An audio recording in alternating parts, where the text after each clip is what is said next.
নমস্কার সবাইকে, আমি শ্রেয়া। আশা করি আপনারা সবাই খুব ভালো আছেন। আমি বেশ কিছুদিন পরে আবার একটা ব্লগ নিয়ে চলে এলাম আপনাদের কাছে। আজ বৃহস্পতিবার। আজ আমি সকালে উঠে গাছটাকে রোদে দিচ্ছি, জলও দিয়ে দেবো। গাছটা পাতাগুলো ঝরে ঝরে যাচ্ছে, যত্ন তো ঠিকঠাকই করা হয়, জানি না কেন এরম হচ্ছে। জল দেওয়ার পর হাজব্যান্ড বলছে যে একটু খুঁচিয়ে নিলে মাটিটা ভালো হতো, তাহলে হয়তো গাছটা একটু ভালো করে মানে পুষ্টি পেতো আর কি। আর মাটি খোঁচানোর দরকার, তো আমার অতটা খেয়াল ছিল না। তো সুমন বলল যে ঠিক আছে, আমরা ঘুরে আসি, তারপর আমি করে দেব।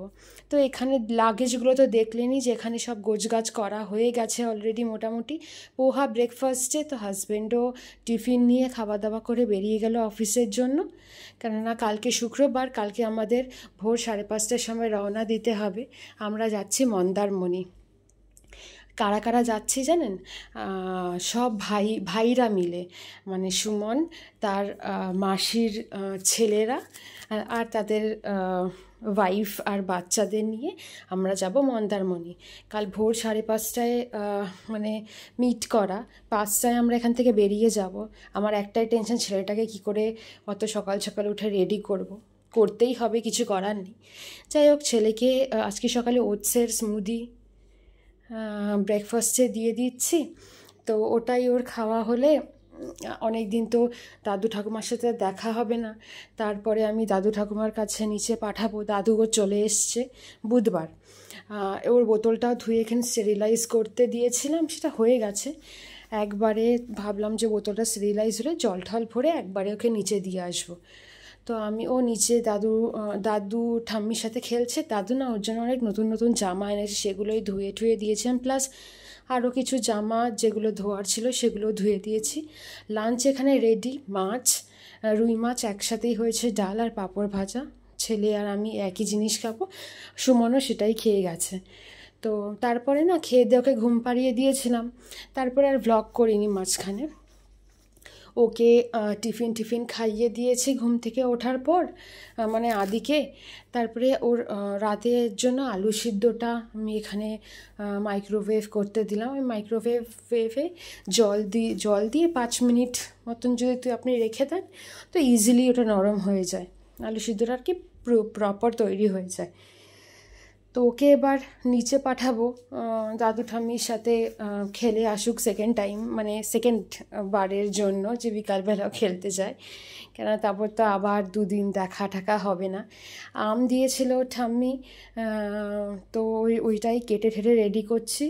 আদি আসলে আদিকেও একটু দেব, আমি সুমন দুজনেও খাবো। সেই কেটে এখানে আর কি টেবিলের ওপর গুছিয়ে রাখলাম। প্লাস আদির জন্য খিচুড়ি বানাবো, তাই সব সবজি টবজি কেটে খিচুড়ির জন্য রেডি করছি। কেননা কালকে কখন পৌঁছাবো তার কোনো ঠিক নেই। তো খিচুড়িটা করে ঠান্ডা করে ফ্রিজে ঢুকিয়ে রাখবো, আর গরম না করেই ওই অবস্থাতেই যাওয়ার সময় একদম লাস্ট মোমেন্টে বের করে নিয়ে যাব, যাতে খারাপ না হয়ে যায়। আর ওর সকাল ভোরবেলা উঠে আমি ছাতু, কলা, দুধ দিয়ে ভালো করে মেখে এয়ারটাইট কন্টেনারে নিয়ে যাব। ওটা ব্রেকফাস্ট হিসাবে ওকে যেখানে হল্ট দেবো আর কি, আমরা আমাদের নিজেদের ব্রেকফাস্টের জন্য সেখানে খাইয়ে দেব। ওর থেকেও 1 বছরের ছোট বেবি একটা যাচ্ছে, তো তারও এরমভাবেই তারও খাবারের প্রিপারেশন চলছে আর কি। আমরা সবাই আলোচনা করে নিয়েছি, যাতে আর কি কারোর কোনো সমস্যা না হয়। আর এখানে এই নীল জামাটা, অরেঞ্জ জামাটা, তারপরে ব্রাউন জামাটা দেখাবো, দেখবেন। এই জামাগুলো নতুন জামাগুলো দাদু নিয়ে এসছে। ওই ব্যাঙ্গালোর গেছিলো দিদিভাইকে ছাড়তে, তো বুধবার দিন তো ফিরেছে, এই জামাগুলো নিয়ে এসছে। আর কটা জিনিস আছে সেটাও আপনাদের দেখাচ্ছি। একটা হুডি এখানে এনেছে, 2টো ফুল প্যান্ট, আর একটা সুন্দর শার্টটা কি সুন্দর দেখুন। শার্টের ফ্রন্ট সাইডে আবার পু করা, যদিও পু কাকে বলে এখনও আদি জানে না। এটা পড়বে যখন, তখন দেখিয়ে ওকে বলবো এটার নামটা কী আর কি। আস্তে আস্তে সবই জানছে। এই ব্যাগটায় ওর অফিসের ল্যাপটপটা থাকবে, প্লাস আরও আনুষঙ্গিক ওর যা জামা কাপড় সেগুলো থাকবে, প্লাস এক্সট্রা কিছু থাকলে সেগুলো নিয়ে নেবে। এখানে ওর খিচুড়িটা বসিয়ে দিয়েছি।